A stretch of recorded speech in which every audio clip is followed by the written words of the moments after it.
¿Qué tal? Muy buenas tardes. Los saludos a su amigo licenciado René Castelán, director general de la revista Lex Informa. Y hoy se encuentra con nosotros el maestro en Criminalística y Ciencias Penales, Jorge Armando Moreno Ramírez, y docente aparte de la FES Aragón. Maestro, gracias por estar con nosotros. Bienvenidos a tu casa. Maestro, en primera instancia agradecer la invitación y vamos a platicar de este interesante tema, como lo habíamos platicado con anterioridad. Yo creo que es un tema que no se le ha dado la importancia de vida y vamos a abordarlo. Gracias por la invitación. Además, eres postulante, ¿verdad? Así es. Postulante. Ok, empecemos. Vamos a platicar contigo un tema que sí todavía ya es muy tocado, pero no muy entendido. El tema es el impacto del primer respondiente y el informe policial homologado en el procedimiento penal. Empecemos, maestro, ¿qué es el informe policial homologado? Fíjate, René, yo empezaría en primera instancia para poder poner en sintonía a la audiencia, regresarnos un poquito a esta tan famosa reforma, ¿no?, del 2008 en materia de justicia penal, como lo referíamos hace un poquito y en la plática previa, que estos tres enfoques en los que se direccionaba la reforma era seguridad pública, justicia penal y sistema penitenciario, de los cuales a un criterio muy personal. Yo creo que nos abocamos al tema central de justicia penal y no le pusimos debida atención a estos dos accesorios, seguridad pública y sistema penitenciario. Vamos a abordarnos un poquito a tu pregunta expresa de qué debo de entender por el famoso IPH, que es Informe Policial Homologado, que es el medio en el cual los cuerpos de seguridad van a rendir información al momento de que interviene una persona que está relacionada con la aparente comisión de un hecho delictuoso, así como toda la intervención que tuvieron en el lugar de investigación. Va a ser el medio en el cual a la autoridad competente, en este caso la representación social o las fiscalías, le vas a decir, ¿sabes qué? Yo, policía, al tener conocimiento de este hecho, hice lo siguiente. Para darle un poquito en contexto y utilizar esa analogía y que sea una palabra más, es el documento idóneo al que el policía va a emitir al Ministerio Público al momento que detiene o tiene intervención en un lugar de investigación. Fíjate que yo también como abogado postulante, maestro, me ha pasado muchas veces, varios policías me han llamado y no saben llenar un informe homologado. Fíjate que aquí es un tema bien interesante y ha pasado por una cuestión. En este año se reformó, salió en el diario oficial, las reformas que se le hicieron referente al informe policial homologado. De hecho, yo ahí posteé los puntos esenciales que se marca y nos habla las reformas esenciales de control provisional, la situación de uso de la fuerza, la cuestión de la Ley Nacional de Registro de Detenciones, nos habla de la cuestión también de cuánto tiempo el Ministerio Público tiene la obligación de recibir el IPH. Te lo voy a decir por qué. De la experiencia que yo te pudiese dar como abogado postulante realmente de lo que cómo es de litigar, nos hemos percatado desde otra perspectiva, de que nos preocupamos por el tema jurídico, pero no nos preocupamos por la capacitación que tienen los demás operadores. ¿Qué quiere decir? Yo tengo alrededor de ya casi 10 años conociendo y tratando muy de cerca la capacitación policial y nos vemos que este primer eslabón, yo creo que el primer eslabón que nos tenemos que preocupar todos para mejorar nuestro sistema de justicia son los policías. Estoy de acuerdo. Nuestros sistemas de justicia son maltratados, son mal valorados, no hay una homologación en relación a un salario. Yo he tenido oportunidad de capacitar a policías de proximidad en Michoacán, en las zonas más marginadas que te puedas imaginar. Es un sueldo de 3,000 pesos mensuales. Sí. Tú dime qué haces con 3,000 pesos cuando el policía tiene esta importante función. Aunado a que el policía llega, hace la puesta a disposición, quiere presentar al Ministerio Público y lo primero que se topa, que el Ministerio Público le pone barreras para iniciar eso. Oye, si tú me estás diciendo que ese eslabón es el eslabón que va a integrar una investigación ante la posible comisión de un hecho delictuoso o con características de delito, ¿por qué le pones esas barreras? Estoy de acuerdo. Y yo creo que otro tema para abordar esa pregunta, que no se ha homologado, aunque sí ya se ha emitido, hay un protocolo, hay una guía nacional de cadena de custodia, un protocolo de primer respondiente. Cada entidad federativa ha hecho lo que ha querido con el informe policial homologado. Nos vamos a Monterrey, tiene un informe policial homologado. Nos vamos a Estado de México, tiene un informe policial homologado. Cuando hay una guía específica que tenemos que cubrir. Desafortunadamente aquí se da por sesgos. Y otro punto importante, que hay gente cubriendo puestos de seguridad pública que no conoce absolutamente nada de la carrera policial. Nosotros podemos hablar de una perspectiva técnica jurídica y podemos hablar de lo que hacemos en una audiencia inicial para ser precisos en el momento procesal del control de detención, que ahorita lo vamos a abordar. Pero desafortunadamente, no quiero entrar en temas políticos, pero hace poco vimos unas imágenes de un fiscal general en cierto estado de la República teniendo un uniforme de policía de investigación teniendo una pistola cuando tiene el cargo de fiscal de la entidad. Tú dime, ¿qué no conocemos un poquito que el fiscal tiene que procurar conocer de esa técnica jurídica y respetar la carrera policial? Así es. Yo en su momento tuve un cargo en la Secretaría de Seguridad Ciudadana muy poco tiempo, pero de las cosas que no me gustaron es eso, que en ocasiones llegamos a invadir la función del policía, y perdón, la función del policía son de las más admiradas, de las más dañadas, y que no recibe esa capacitación, maestro. Yo creo que lo podríamos analizar desde esa perspectiva. Estoy de acuerdo contigo, es el menos valorado. Así es. Inclusive a mí me ha pasado, oye, no tengo chamba, pues métete de policía. Desafortunadamente. Vemos el policía... Fíjate, yo lo platicaba con un maestro que en estricto sentido es el que me llevó al mal de capacitar policía, mal en el sentido figurado de que me apasionó. No existe el tema de carrera policial. Desafortunadamente ahorita se ve como una oportunidad de empleo. Así es. ¿Qué quiere decir? Yo salgo de la escuela, no hay oportunidad de empleo, políticas públicas en esa situación, veo convocatorias de policía que dices, pues vámonos de policía. Así es. Realmente no hay una vocación al servicio, no hay una vocación, y realmente la carrera policial, perdón, creo que todos de chiquitos soñamos con ser policías, Así es. en la cuestión de dignificar esa función. Se ha visto tan trastocada, se ha visto tan vulnerada, que desafortunadamente no le hemos dado esa valoración como operadores, te lo hablo como abogado postulante, y como no te quiero hablar de ministerios públicos y jueces, que en ocasiones ni siquiera hay un criterio debido para darle esa ponderación y valoración a ese órgano. A ver, vámonos por puntos. ¿Qué contiene el informe policial homologado? ¿Qué contiene el informe policial homologado? Está dividido en diferentes secciones. En primera instancia, y lo que a mí me gustaría tocar para tu audiencia, que va direccionada meramente a un tema jurídico, es la importancia que tiene en relación a las funciones que señala el artículo 132 del Código Adjetivo de la materia. Te marca diferentes facultades y funciones que tiene como operador. Tenemos que analizar que el policía, así como servicios periciales, es esta famosa tarea de investigación, que el Ministerio Público les va a direccionar, les va a decir qué actos hacer para que él, dentro de su práctica jurídica y conocimiento, tenga un hecho fáctico y te diga, ¿sabes qué? Yo necesito esta información, necesito este dictamen, tu policía hace esto para recabar esa información. La triangulación. La triangulación de la información, ¿no? Te voy a decir, yo tengo una conducta apariencia de robo, el policía detuvo de esta manera, en primera instancia necesitamos coordinar y correlacionarlo con el 16 constitucional y 21 constitucional. Yo aquí difiero mucho porque en ocasiones compañeros litigantes, que es muy respetable su aportación, ¿cuántas veces hemos escuchado? No, es que el policía no nos puede detener y todas estas cuestiones. Bueno, ya se han pronunciado nuestros máximos tribunales referente a este control preventivo provisional, a la situación de la sospecha razonable, que esto sería otro tema para otro programa, pero debemos poner atención en el 21 constitucional, porque el 21 constitucional faculta y nos da el párrafo específico de qué tiene que hacer un cuerpo de seguridad, y desafortunadamente creemos que el policía solamente va a actuar cuando ya aconteció el hecho delictuoso. Y si nos vamos a este numeral de la Constitución, nos refiere una prevención. El policía está para prevenir.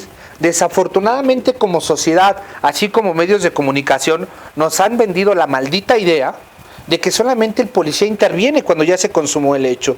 Yo creo que primero tendríamos que hacer ese estudio puntual de 16 constitucional y 21 para saber cuál es la función del policía. Y yo creo que la función correlacionada con el 132 del Código Adjetivo de la materia nos está marcando esa pauta. El policía está para funciones de prevención y una función de reacción como tal. Yo lo analizaría desde ese punto. No, yo estoy de acuerdo contigo, comparto la misma idea.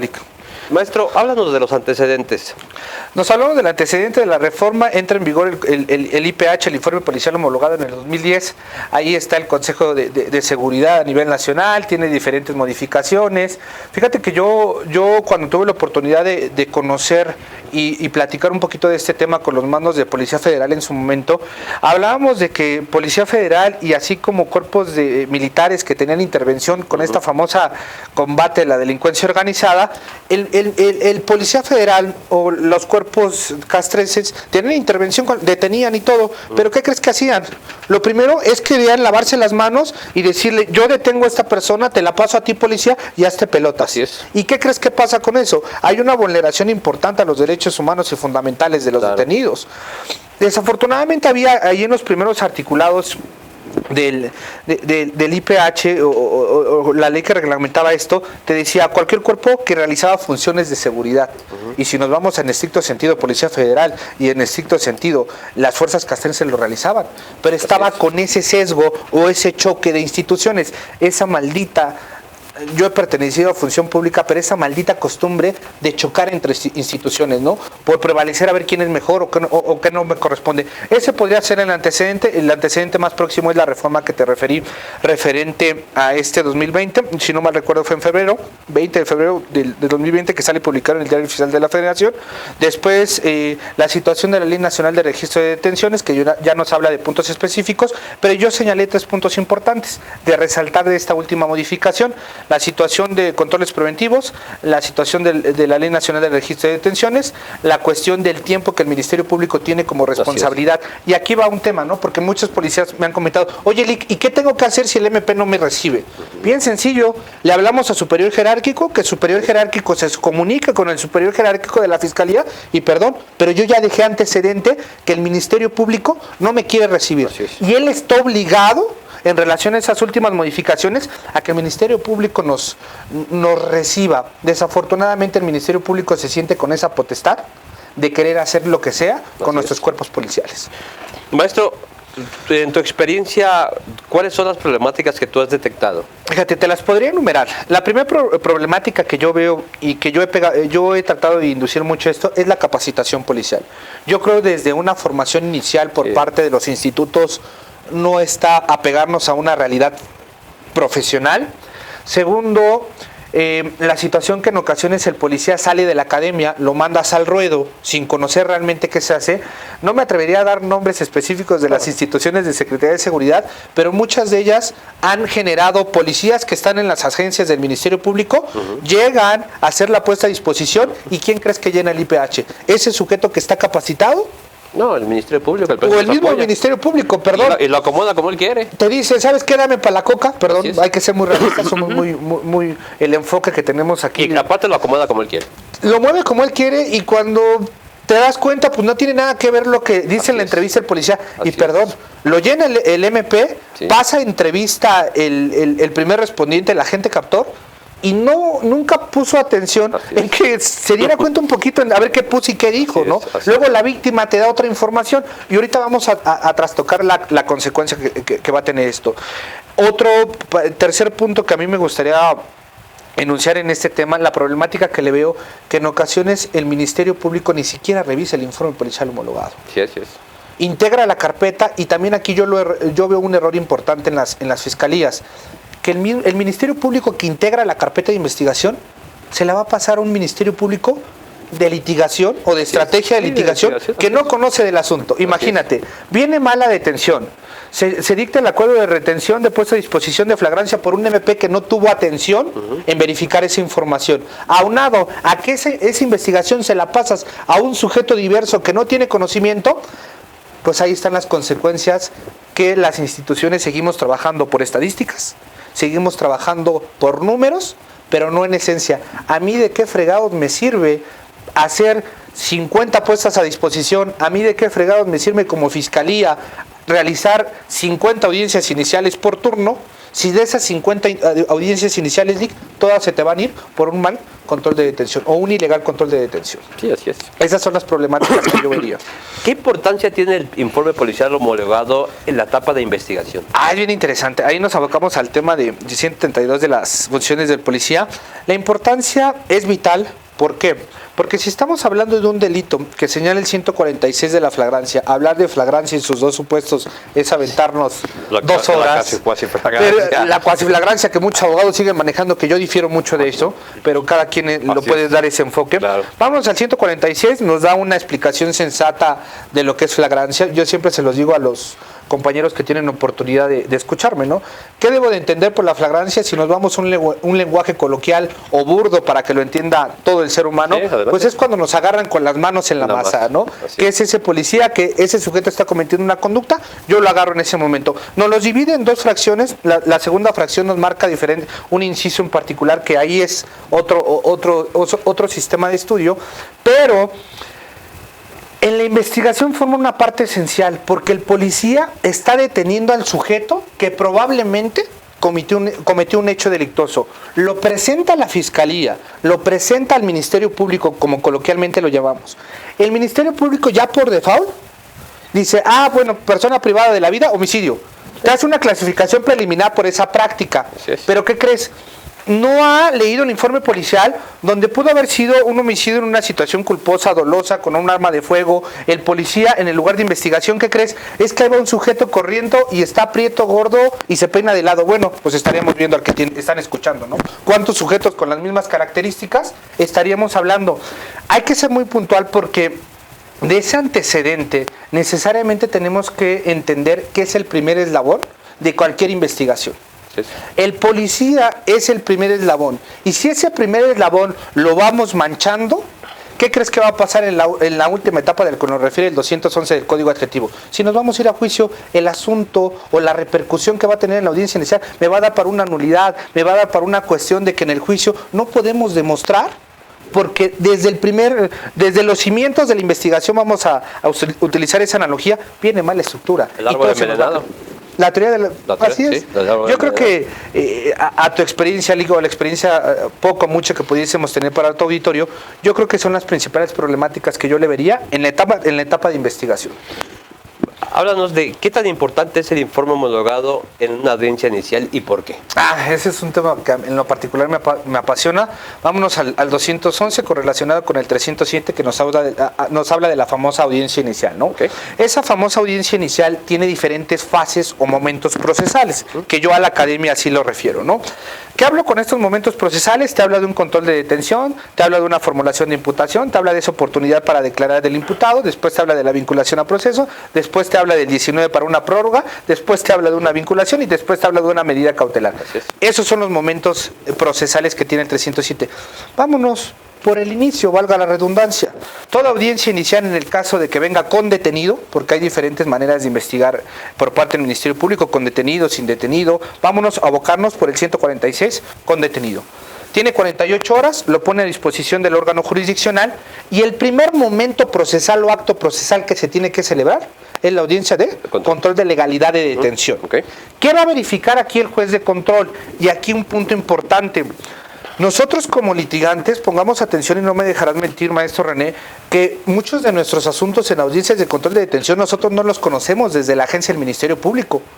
Tienen un abogado que les vende miel, que los va a sacar por X o Y manera, unas malas prácticas. No, y dicen mañana, o sea, ni siquiera respetan el tiempo constitucional. Mañana te lo entrego. Mañana te lo entrego y yo lo conozco, ¿no? Y yo conozco al juez y conozco al procurador y a todos. Yo siempre le he dicho a mis clientes, ¿no?, que yo les voy a vender lo que dice el código adjetivo, yo les voy a vender, y el código me da muchas alternativas para sacar a mis representados, desde un control de legalidad de detención, desde la aplicación del 140 en la agencia del Ministerio Público, desde la determinación de una medida cautelar, desde la vinculación, bueno, N cantidad que no es el tema concreto. ¿A qué me refiero? Audiencia inicial, control de legalidad de detención, ¿qué tenemos que verificar?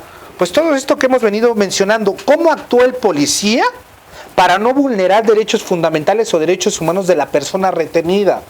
Ese es un punto bien esencial. Desafortunadamente, tú y yo, René, vamos a una audiencia inicial, no conocemos la carpeta, no nos han corrido traslado, nos paramos, protestamos, bla, bla, bla. Su señoría en ese momento solicita, ¿se le ha corrido traslado? No se le ha corrido traslado. 15 minutos para conocer de la carpeta. Pides media hora y te dan 10. Así es. Y tú dices, no, señoría, es muy poco tiempo. Bueno, aquí tenemos que generar individualidades, y cuando platicábamos aquí es dar esos tips que a criterio personal a nosotros nos han funcionado. ¿Qué tengo que abocarme cuando voy a checar en esos 15 minutos? No voy a checar toda la carpeta porque no vamos a ahondar en eso. Primer momento procesal, verificar el IPH, el acuerdo de retención, el acuerdo de puesta a disposición, el acuerdo de flagrancia, la clasificación que está dando el MP en relación al 146, y verificar si efectivamente eso coincide para alegar un control de ilegalidad de detención. Realmente la columna vertebral en este primer momento procesal, maestro René, es el informe policial homologado. Yo le digo, si realmente quieres hacer una buena defensa en este primer momento procesal, estudiemos la función del policía. Yo alegaba mucho en un asunto de este año, donde te platico rápido el asunto, es una situación de lesiones entre personas, las dos piden intervención del policía, y el policía creía que tenía que llevar a alguien como sujeto activo y sujeto pasivo. cuando tuvo que haber presentado el IPH y señalar que las dos estaban como víctimas, porque no había una detención.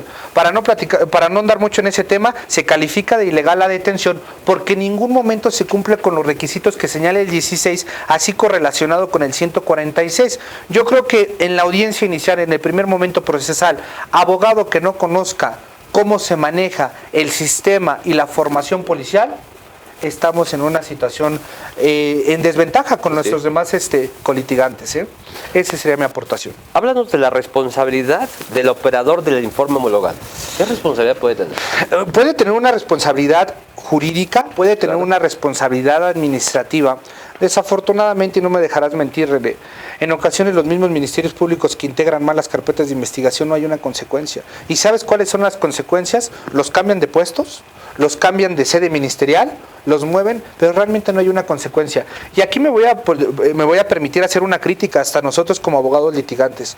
Yo creo que este tema de defensa técnica adecuada se tiene que materializar desde un inicio, desde la carpeta de investigación. Sí, el ejemplo que tú tocabas, y yo me adhiero mucho a esa ideología, esos abogados que siguen vendiendo ideas viejas, de que todo se resuelve con X circunstancia, y yo no lo creo. Yo creo que ahí tenemos una responsabilidad. En ocasiones, no me dejarás mentir, nos llegan los asuntos ya en la etapa intermedia, ya cuando no podemos aportar mucho o nos llegan en juicio y tenemos que corregir. Yes. En primera instancia, lo que hizo el policía mal, lo que hizo el Ministerio Público mal, lo que en ocasiones los órganos jurisdiccionales, porque nadie nos salvamos, hacemos mal, o lo que el defensor hace mal, entonces tenemos que arrastrar una serie de inconsistencias que realmente con una revocación del abogado diga ya no quiero el asunto, no hay una consecuencia. Pasa exactamente lo mismo con los cuerpos de seguridad. Las únicas sanciones son administrativas y hay responsabilidades jurídico-penales. Lo tenemos que solicitar en la misma audiencia. Si vemos que el policía tuvo un mal actuar, en ese momento, su señoría, solicitar se le dé vista al Ministerio Público especializado en delitos de funcionarios y se le da vista y se inicia la carpeta de investigación. Desafortunadamente, como abogados, René, no me dejarás mentir, no le damos seguimiento a esas carpetas. Las recomendaciones que se hacen en ocasiones a derechos humanos, ¿no? No les damos ese seguimiento a esas quejas. Y como no pasa nada, pues seguimos con un sistema obsoleto. Háblanos, ¿qué importancia tiene el informe homologado en el desahogo de la etapa de juicio? Es bien interesante porque aquí tenemos que entender que el código adjetivo de la materia nos marca dos testigos, ¿no? El testigo de lugar, de hecho, y el testigo experto. Yo posiciono al policía como ese testigo experto. ¿A qué me refiero con ello? El policía es una persona capacitada y que conoce de un área técnica científica especializada, que es la policiología, como diferente literatura en Europa, en España lo marca. Es ese órgano de prueba que voy a tener para desahogar, en este caso, la función que realizó.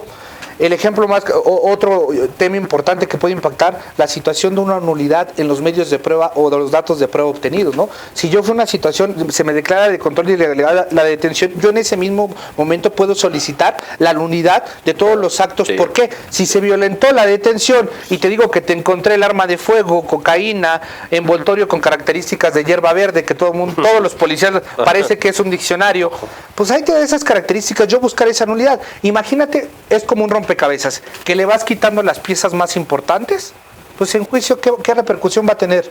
Pues una absolución. Porque no voy a tener los elementos idóneos. Aquí tenemos que ser muy enfáticos. En la etapa de investigación sí participa el policía de manera activa. En la etapa intermedia no. En la etapa intermedia solamente es la enunciación de admisión y depuración de esos medios de prueba. Y en la etapa de juicio ya se viene esa situación reactiva. De lo que hiciste en la investigación, háblamelo, explícamelo. Aquí yo creo que también dentro de los programas de formaciones iniciales en las instituciones de seguridad pública, René, y así como las licenciaturas de Derecho, no nos han enseñado a hablar en público, no nos han enseñado a expresar nuestras ideas de manera hablada. Nosotros que tenemos poca experiencia en esa, seguimos cometiendo errores. Imagínate esas personas que en ocasiones, yo creo que necesitamos una reestructura para admitir a personas que realicen una función policial. Para policía de investigación ya te piden la licenciatura, pero policía de proximidad, secretarías, nos piden un nivel que en ocasiones es complicado que Yo creo que tenemos que darle esa capacitación al policía para dignificar la función policial. Yo siempre voy a buscar que dignifiquemos, que humanicemos y que dejemos de ver el tema de seguridad pública y lo evaluemos con un tema que muchos no conocen, que es el tema de seguridad humana. Hablar de seguridad humana en los cuerpos de seguridad nos estaría solucionando muchas problemáticas en nuestro procedimiento penal. Este informe policial homologado, ¿tú crees que está bien estructurado de manera adecuada? ¿Es funcional? No es funcional a criterio personal, Sí, claro. por la cantidad de información que se versa ahí. En ocasiones es tanta la información que tiene que desahogar el policía.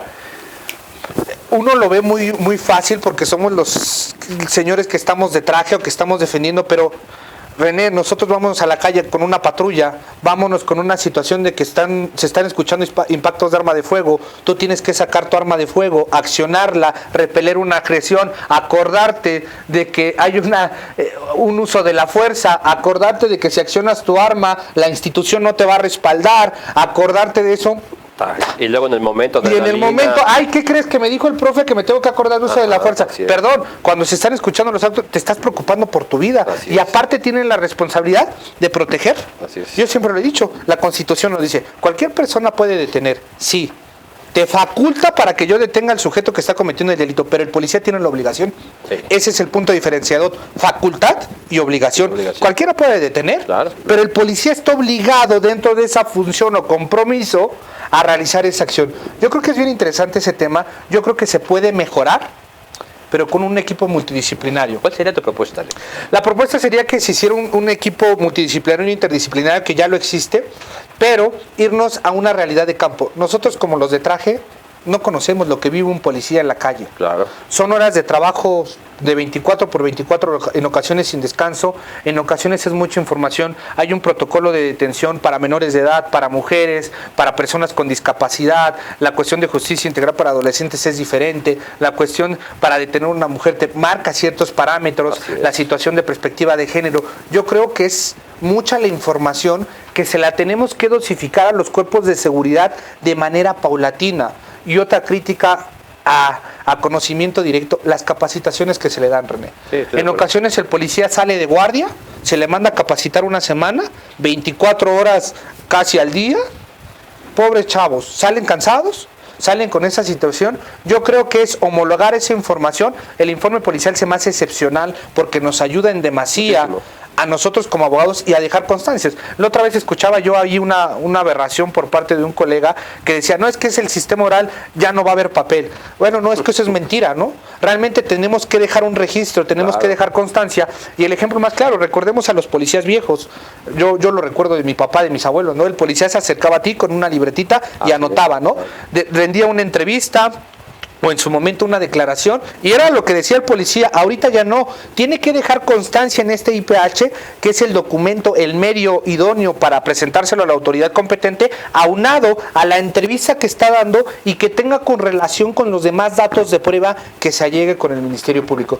Yo creo que hay una mejora. La mejora, para sintetizar este tema, yo creo es capacitar, dignificar a las instituciones policiales y que nos dejemos de ese sesgo y ese egoísmo profesional. Te lo voy a decir, una crítica muy personal. Yo creo que seguiremos siendo abogados de muy bajo nivel porque no han capacitado a las demás instituciones. Si el policía presenta un informe policial homologado, es que yo no es que sea el gran abogado, sino que desafortunadamente ese policía hizo una mala función y el órgano jurisdiccional va a valorar esos errores que se fueron cometiendo. Esa es mi crítica personal que yo haría, que como abogados postulantes nos preocupemos. Cuando todos estemos capacitados, René, MPs, policías, ahora sí vamos a ver quién es el abogado más interesante, que tenga esas herramientas. Yo creo que ese es el impacto que pudiese tener en nuestro sistema jurídico mexicano. Ha sido muy abandonado, ha sido muy maltratado, y creo que podemos hacer mucho desde esta trinchera, ¿no? Como abogados postulantes podemos preocuparnos. En ocasiones yo escuché ahí un colitigante que cómo capacitar policías, ¿no? Claro.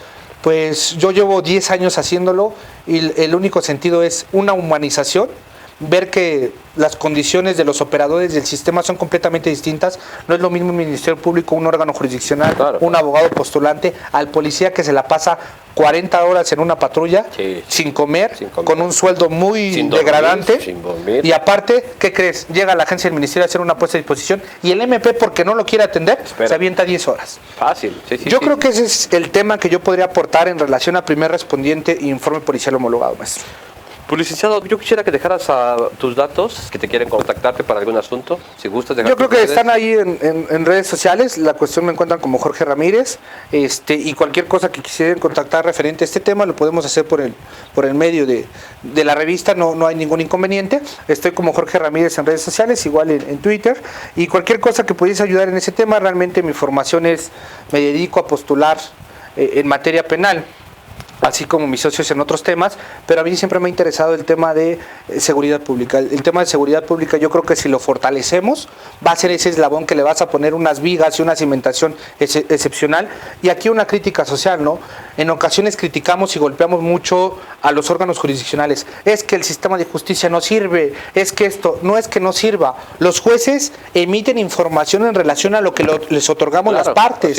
El juez no es el malo de la película. El malo de la película es el Ministerio Público que integró mal, el malo de la película es el policía que hizo una detención errónea, el malo de la película es el defensor que no hace una defensa técnica adecuada y desconoce de este tema, que da como repercusión la libertad de un sujeto. Yo creo que sí tenemos que ser muy sensatos en que no todo es lo que nos venden medios de comunicación y que no tenemos que maltratar tanto a todos nuestros operadores. Todos tenemos una responsabilidad y en el ciclo sentido que vayamos avanzando en responsabilidad, compromiso social, y realmente vamos a tener uno de los mejores sistemas jurídicos, yo creo. Pues muy bien, maestro, te quiero agradecer muchísimo, muchas gracias por estar con nosotros. Te invitamos en otra ocasión, te vamos a volver a invitar porque todavía nos quedaban muchísimas dudas. Te agradezco muchísimo. Sí, agradezco en primera instancia a René por la invitación. Yo creo que podemos seguir colaborando para mejorar nuestro sistema jurídico y quedo abierto a cualquier comentario, duda, aportación y crítica. Yo creo que es la única manera que podemos crecer. Agradezco. Pues gracias, hasta la próxima.